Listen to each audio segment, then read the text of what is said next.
Welcome to the Taco Podcast.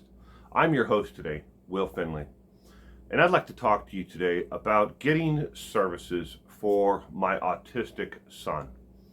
Now, since school ended this past June, me and my wife have been trying and struggling and fighting with the system out there when it comes to trying to get services for our son for the summertime. Now, you might wonder, well, what kind of services, are you looking for? And what's the issue? When you're dealing with bureaucrats and paper pushers, it can be extraordinarily hard to try to get an actual human being to listen, to actually be sympathetic for what you need and what you want. We are not looking for, disability payments for him. We're not looking for, any type of other services other than speech therapy. Just speech therapy. That's all we want. Now, through our insurance plan, we first had to go to his primary care physician. His primary care physician had to approve that he actually is autistic and that the diagnosis of autism is correct. He then had to refer us through the insurance company, because this is a system, you're going to love this. He then had to, refer him to a specialist who deals in autism and learning disorders. That person then had to agree that our son needs speech therapy. Then we had to go to a speech therapist that is again approved by the insurance company. We're now on the third visit, finally, to the speech therapist, who then decides what kind of outline of actual speech therapy our son needs, how many times he needs to go a week, when should he come, and what should he do at home, and so on and so forth.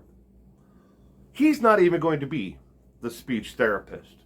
He just determines how much he actually needs, and then he assigns it to the fourth person, who then decides, and that person actually is the speech therapist. Tell me how the insurance company is saving money there at all. We've gone to a specialist to get his actual diagnosis of autism, then his primary care physician. So if you count it all, it's 5 or 6 individuals before we actually get to the speech therapist. And all along the way, there's been countless phone calls, paperwork like you would not believe. Every single place always has the basic outline. Tell us about your family history. Do you have heart disease in your family history? How about, strokes? Are those in your family history? Why does a speech therapist need to know if we have epilepsy or high blood pressure in our family? In our family history on my wife's side and on my side. That's the general paperwork. Then there's tell us about the actual child. In your words, what the child is able to do, and where do you see the barriers? It's like filling out an actual exam. It's not even a questionnaire that they ask you at the beginning. It's so in-depth, and I'll give you an example. The last person who actually set up the actual outline for what he's going to need, it was a 17-page booklet. I've taken final exams in college that were smaller and faster and easier. We didn't just go into the office and they expected us to be there for 3 hours to fill this out. They sent it to us. They mailed it to us. And a big giant vanilla, envelope. And I had to fill out every single thing. First, start again for the 4th time. Family history, medical background on everyone, including him. Now, we've finally gotten to the speech therapist. And once we've gone through the entire thing, and we've gotten to the speech therapist who's actually going to do the work with my son and help my son, we're almost done with the summer vacation. He's got maybe about a month left before school starts back up. So we lost from June 1st to now, the end of July, almost 2 months of the summer vacation. Just trying to get through it all. And then yesterday afternoon, we had received a letter and a phone call on the same day that the speech therapist would like to bring in an occupational therapist along with them, so the two of them would be there together to evaluate and help my son to get speech therapy. I don't know what the occupational therapist is going to do. It didn't actually tell us. But it also, on the second paragraph, let us know that our insurance company may no longer cover the speech therapist and the occupational therapist, and it would be $1,825 a month out of my pocket and my wife's. It's just like, why is it so difficult to get certain services? All I need is help keeping him I wanted to keep him at this level where he's at right now. I didn't want to see him slide backwards during the summer vacation. I wanted to keep things going in a positive direction. Some growth would have been great, but I didn't want to see him slide back. He's going into first grade. It's hard. It's difficult to try to communicate with him on so many different levels, because he's speech delayed to a point where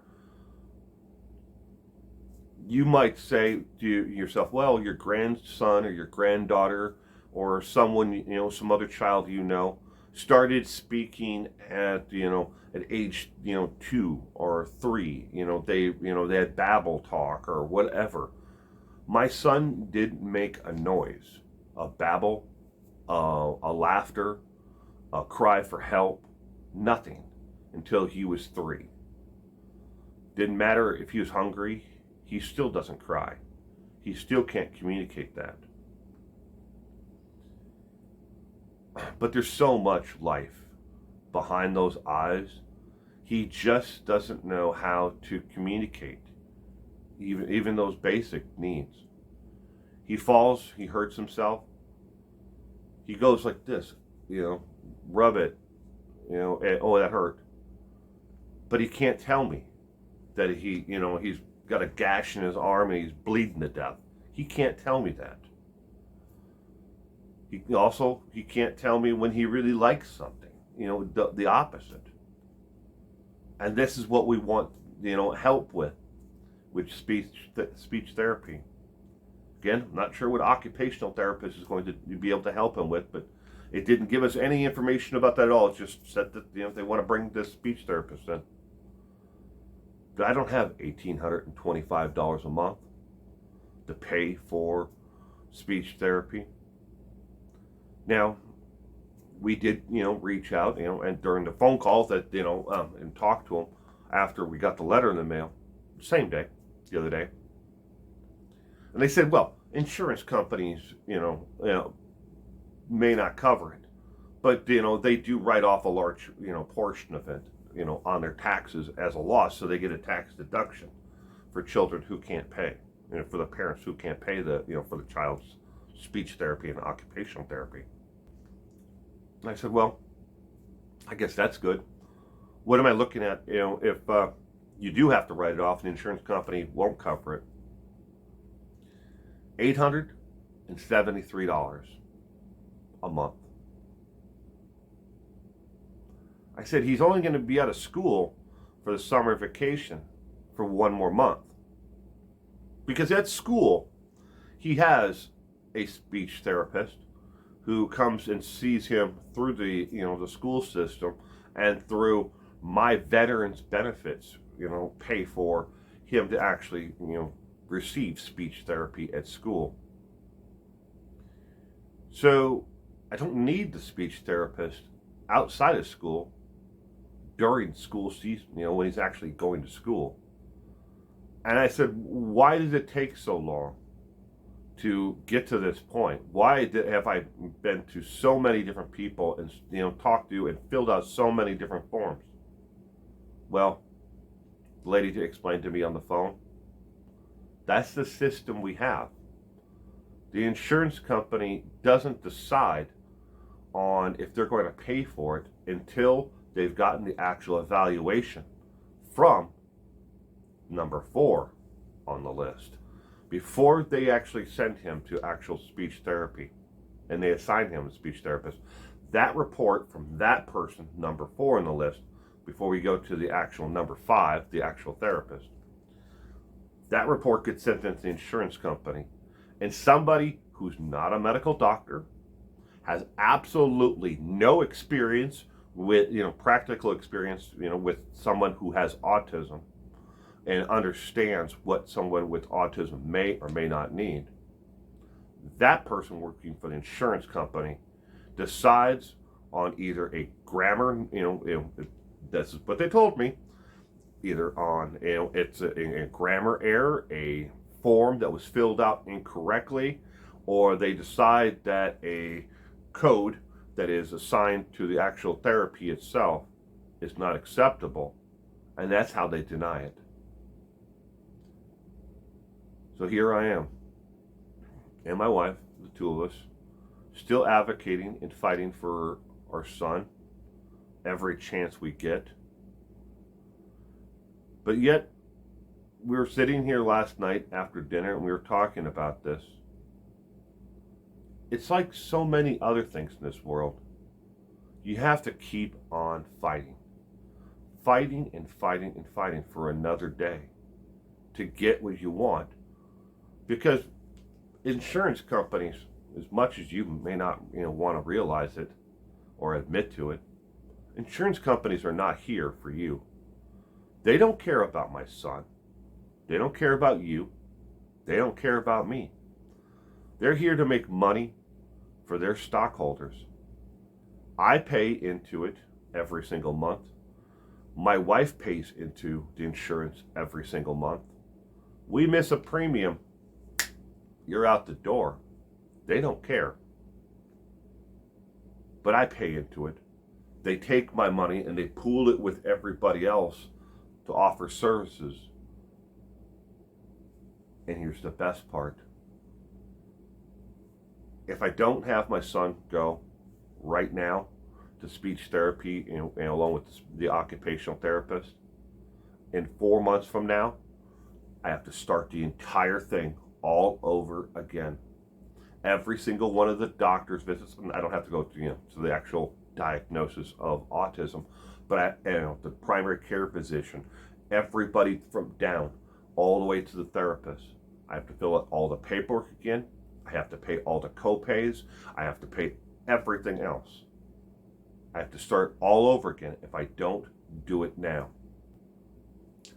And maybe you don't understand it. Maybe you just don't care. But we have seen this entire system play out so many times.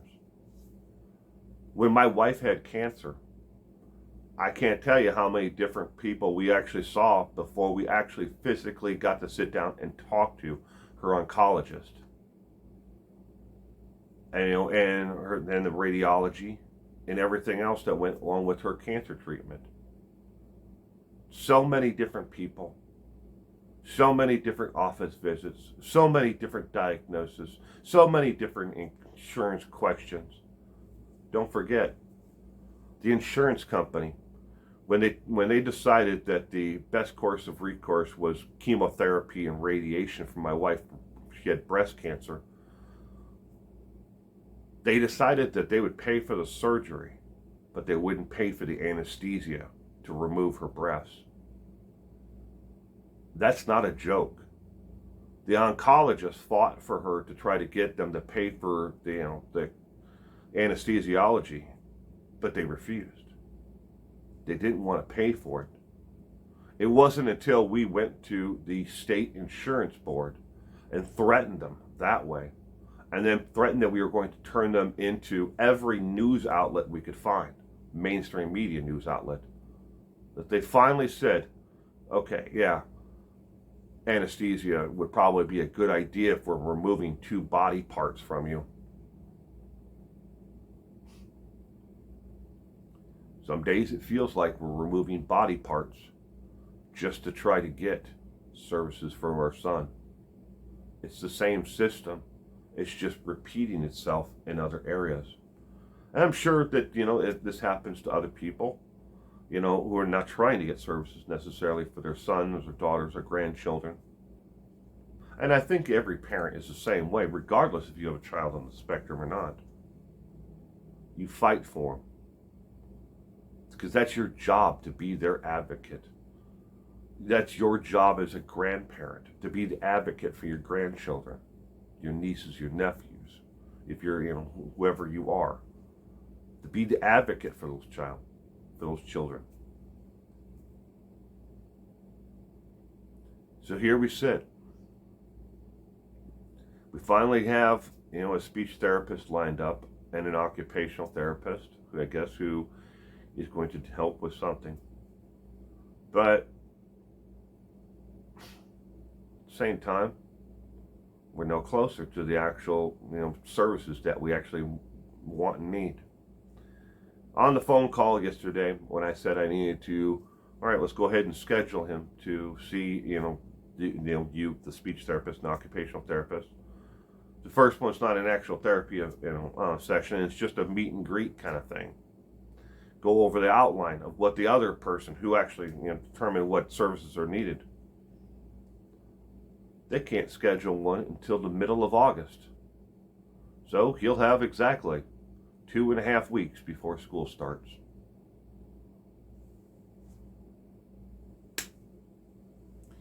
So that's what's been going on this week with me and my wife, on top of everything else.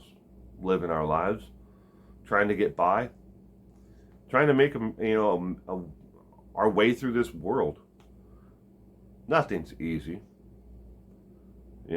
Stock market's down, inflation is up, and you only get robbed if you go downtown. Bye, everyone.